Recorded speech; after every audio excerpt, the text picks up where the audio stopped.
رنجیت سنگھ کی خالصہ فوج پہاڑی علاقوں کے یوسفزئی سے اتنا خوفزدہ تھی کہ ان کا نام سن کر یا وہاں جانے کے خیال سے ان کا پیٹ خراب ہو جاتا تھا۔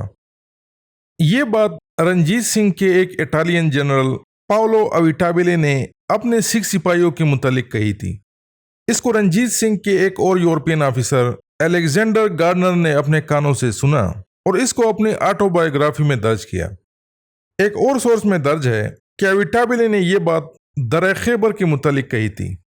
بہرحال سکھ یوسفزئی اور افریدی دونوں قبائل کے علاقوں میں جانے سے خوفزدہ تھے، اس لیے ممکن ہے کہ اویٹابیلے نے یہ بیان دونوں علاقوں کے متعلق دیا ہو۔ الیگزینڈر گارڈنر پہلے افغان فوج میں ملازم تھا، پھر وہ رنجیت سنگھ کی فوج میں شامل ہو گیا۔ 1831 میں ایک موقع پر سکھ فوجیوں نے اس کا پیچھا کیا، جس پر اس نے اپنے ساتھیوں سمیت یوسفزئی پہاڑوں کا رخ کیا۔ یہ دیکھ کر سکھ سپاہیوں نے اس کا پیچھا کرنا چھوڑ دیا کیونکہ وہ وہاں جانے سے خوفزدہ تھے۔ اس واقعے کو نیریٹ کرتے ہوئے الیگزینڈر گارڈنر اویٹابیلے کا مندرجہ بالا کوٹ پیش کرتا ہے کہ یوسفزئی پہاڑی دروں کو دیکھ کر سکھ فوجیوں کا پیٹ خراب ہو جاتا ہے۔ یہاں کالرا کا ٹرم ایک میٹافوریکل ایکسپریشن ہے جو کہ سٹریس ڈائریا یا ٹینشن ڈائریا کے لیے استعمال ہوتا ہے۔ ٹینشن ڈائریا یعنی وہ دست یا ڈائریا جو کہ خوف، نروسنس یا سٹریس کی وجہ سے واقع ہو جائے۔ مذکورہ بالا کوٹ میں اویٹابیلے اپنے سکھ سپاہیوں کی بزدلی یا کم ہمتی کا مذاق اڑا رہا ہے جو کہ پشاور کے آس پاس کے پہاڑی علاقوں میں جانے سے انکاری تھے۔ اس زمانے میں یہ بات ڈسکور نہیں ہوئی تھی کہ کالر کو بیکٹیریا کی ایک قسم کاز کرتی ہے۔ کالر کے ٹرم کو دست کے معنی میں لیا جاتا تھا۔ اویٹابیلے نے یہ بات شاید محاورتاً کہی تھی کہ سکھ سپاہی پہاڑی یوسفزئی سے اتنا خوفزدہ تھے کہ ان کا پیٹ خراب ہو جاتا تھا، لیکن یہ بھی ہو سکتا ہے کہ واقعی میں اس کے سکھ سپاہی خوف کی وجہ سے ٹینشن ڈائریا کا شکار ہو گئے تھے۔ یہ بات ریکارڈز کا حصہ ہے کہ 1837 میں جمرود پر افغان فوج کے حملے کی خبر سن کر ہری سنگھ نلوا کا پیٹ خراب ہو گیا تھا۔ اب سوال یہ اٹھتا ہے کہ یہ کون سے پہاڑی یوسفزئی تھے جنہوں نے سکھ فوجیوں کو اتنا زیادہ خوفزدہ کیا تھا؟ یوسفزئیوں کے پہاڑی علاقوں پر خالصہ راج قائم نہیں تھا اور وہ مکمل آزاد تھے، اس لیے ان کے ساتھ سکھوں کا آمنا سامنا عام طور پر نہیں ہوتا تھا۔ ہو سکتا ہے کہ یہ عثمان خیل یوسفزئیوں کی سید خانی شاخ کی طرف ریفرنس ہو، جنہوں نے دریا سندھ کے مشرقی کنارے پر گنگر پہاڑ کے دامن میں ناڑا کے مقام پر سکھوں کو کئی مرتبہ شکست دی۔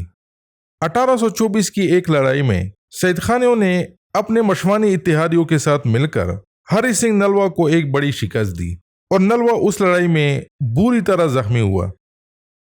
یہ بنیروال یوسفزئیوں کی طرف بھی ریفرنس ہو سکتا ہے، جنہوں نے 1823 میں خالصہ فوج کے ساتھ سخت مقابلہ کیا جس میں رنجیت سنگھ خود شریک تھا۔ اس لڑائی میں یوسفزئیوں نے سکھوں کو بھاری نقصان پہنچایا اور ایک پوائنٹ پر رنجیت سنگھ کو لگنے لگا کہ وہ شکست کھانے والا ہے۔ اس لڑائی میں یوسفزئیوں نے سکھوں کے مشہور جنرل پلا سنگھ کو مار ڈالا۔ لیکن میرے اپنے خیال کے مطابق اویٹابیلے کا کوٹ غالباً یوسفزئیوں کے گاؤں پنچتار کی طرف ریفرنس ہے جو کہ پہاڑوں کے دامن میں واقع ہے۔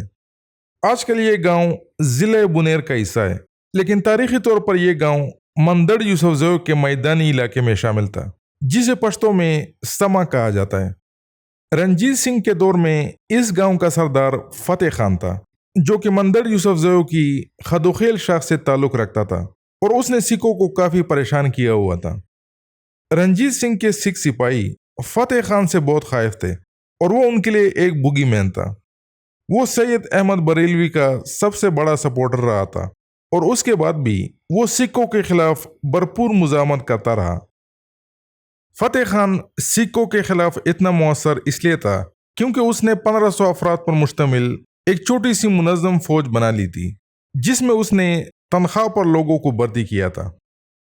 باوجود یہ کہ پنچتار کے ارد گرد کوئی حفاظتی دیوار نہیں تھا اور میدان سے اس کی طرف روڈ بہت آسان تھا، لیکن اس کے باوجود خالصہ فوج وہاں جانے سے خوفزدہ تھی۔ 1840 میں ایسٹ انڈیا کمپنی نے اپنے 2 جاسوس ایڈورڈ کونلی اور ڈاکٹر لاٹ کو یوسفزئیوں کے علاقے میں بھیجا تاکہ وہاں کے بارے میں معلومات اکٹھا کر سکے۔ ایڈورڈ لکھتا ہے کہ اس وقت فتح خان کی وفات کو چند سال ہو چکے تھے۔ پنجتار کے بارے میں وہ لکھتا ہے کہ یہ 5 گاؤں کا مجموعہ ہے اور اس میں 500 کے قریب گھر ہیں۔ یہ بالکل بھی مضبوط جگہ نہیں ہے اور اس کے گرد کوئی حفاظتی دیوار نہیں ہے۔ پنجتار کو میدان کی طرف سے راستہ کھلا ہے اور یہ آسانی سے توپوں کا نشانہ بنتا ہے۔ اس کے سردار فتح خان کے نام سے سکھ اتنا خوفزدہ تھے کہ کئی سالوں تک سکھوں نے وہاں جانے کی جرات نہیں کی۔ ایڈورڈ لکھتا ہے کہ فتح خان خالصہ فوج کے لیے ایک بغبیر تھا۔ بغبیر اس خیالی بلا کو کہا جاتا ہے جس کا نام لے کر چھوٹے بچوں کو ڈرایا جاتا ہے، یعنی سکھ پنجتار کے فتح خان سے اتنا زیادہ خوفزدہ تھے کہ اس کا نام سن کر ان کو ٹینشن ڈائریا ہو جاتا تھا۔